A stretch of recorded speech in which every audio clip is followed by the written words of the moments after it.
Good morning and welcome to Morning Outlook. This is Kim speaking on Tuesday, the 20th of January. So, what's up today then? News-wise first, let's just go on to possible news events. Well, we've already seen the employment data out there this morning for the UK. We've got annual meetings going on there. Bank of England governor speaking at 9:45. Let's just have a look. What's that to do? Do this far along with? Okay. Treasury Select Committee. It's the regular meeting there at 9:45, along with the other committee. And that's pretty much it. We've got the Swiss chairman there speaking. Another one of these panels. Okay, so World Economic Forum annual meetings going on there. Be interesting to see what comes from there. So, well, okay, and then we've got the geopolitical stuff, which we can't guess of what's going to go on next. If you can think of the most craziest thing and double it, and that's probably what Trump will come up with next. So, euro dollar first then today. Well, you can see yesterday it held up. It started moving in the morning, early morning. It had the gap down, turned. We're seeing a continuation this morning. Already gone quite a way, just short of a 4-hourly 200 there. We're through the weekly R1. We're back above the quarterly pivot. We certainly look like we've turned a corner here. We've broken the trend that was running down there on the 4-hourlies. Put the high lows in. You can see here. I think this is going to be quite difficult this morning, trying to work out where to go with this. It's gone so far. It's done an average true, well, beyond the average true range. The average true range is down to about 50 pips now or less, where we can see 10, 20, 30, 40, 50, 60 pips already that moved. So it doesn't leave us a lot to go at. The pound's pretty similar. He says once it comes along. There we go. Same sort of price action. Going on there on the dailies. Nothing really to be seen here. Got the higher low coming through there, clearer on the hourlies. The employment data is inflationary, so that's pushed up the number there, even though the numbers themselves aren't that great. But again, we've already seen well, one hell of a move there. Also 34.10 to 34.80, 70 pips. That's well beyond the average true range of the current days of late. So big moves. US dollar yen.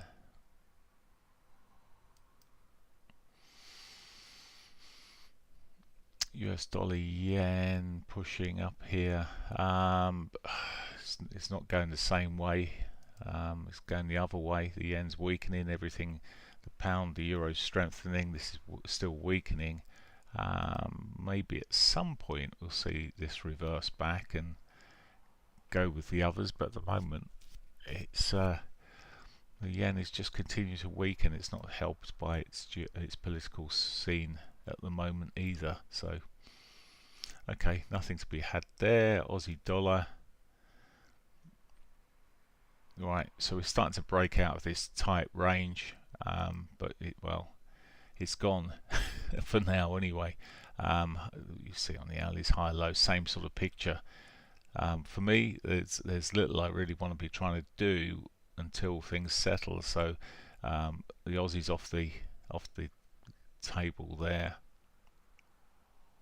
US dollar CAD. This is okay. This is turning. It's continuing the route. Now these could be the euro, the pound, the CAD here could be options to go forward with, but the amount of movement they've done today, yes, they might still move, but we could just end up getting into a chop. That's my concern with them. This is just finding the support into the daily 200 here potentially, but that's sloping southbound anyway, so its amount of support might be quite limited. Again, we're just seeing a weakening of the dollar generally. I say generally across the board, with the exception of the against the yen, which is weaker. New Zealand dollar here, let's just run on the 4-hourly picture. That's firing off. That's gone beyond what one we expect again. Solid day in the end yesterday, pushed up.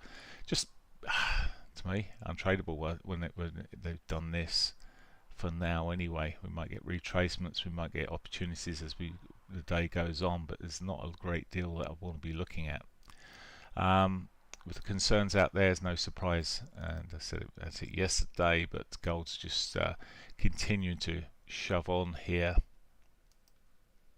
It had already done most of it. Spent, well, you can see here, spent all of yesterday just consolidating there, not really doing too much at all, and it's fired off again early hours of this morning, pushing up there to all new to time highs again, as has good old silver. If we look at silver, but silver, well, it's not so much this morning. I mean, it went largely yesterday. It pitched up there, but it's still pushing up solidly overall. It looks like actually this one might fire off. We've got to get to $100 an ounce silver, haven't we? At this rate, some of the miners are going to be absolutely rubbing their hands if they haven't sold too much in futures, and actually able to take advantage of this price.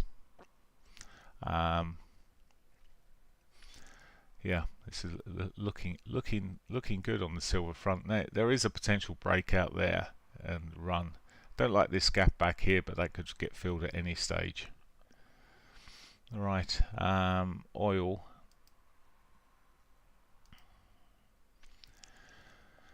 So oil yesterday, well, just ended up just going nowhere basically.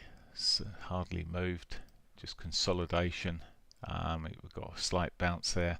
Again, this is something for the afternoon maybe. We'll see what happens. Bearish engulfing at the moment. Could see a continuation of this bar running through, but it's really not shining too much at the moment. I'm just looking, if it does start going back down there, it could be looking for these prior lows at some point. We've got some support possibly off that daily 50. Again, not particularly keen to trade that. So far, so bad. So equity markets, these are falling. Really not liking it. Money's coming out of the S&Ps here. Are we going to see a bigger correction? I set an alarm for the gap fill yesterday. Never happened. It never even turned back that way at the moment. Now, of course, this can turn and drive up quite strongly at some stage, but for now, just looking on the softer side of things, there isn't an immediate trade that I'm looking at thinking, well, I've got to be in that. But let's have a look at the closer to home with the FTSE and the Nasdaq, DAX even. I'll get the right one. So FTSE coming off here. So it went up, that filled part of the gap there. It wasn't too far off the gap there. It's looking soft at the moment. Potential higher interest rate, or holding onto the interest rates higher with the news of the employment data there. Salaries doesn't help things here. This could come off some more. What time is it? 7:56. We'll see what happens at 8. Whether it does, it might flip back completely the opposite way. But it does look soft. But already today, again, just as the others, it's moved so far. It's whether or not you want to get in early on something that might be much bigger, or you want to wait until you see the what might be bigger. Give us a few more signals. The DAX here then, it was looking quite bearish yesterday. Again, a gap to be filled possibly at some point. But yesterday it spent most of its time consolidating, and well, today could be the same on that. It's not looking pretty. at this stage. Maybe a breakdown in the afternoon. We'll see what happens with the US markets. Obviously, they closed yesterday, weren't they? Anyway, right. That's pretty much what cash were. That's pretty much it for me this morning. So I'm afraid not a great deal to be going at the moment. The Forex markets, well, the dollar's actually losing strength. The equity markets not running good for anyone at the moment, so not good at all. Okay, yep, thanks, Prince.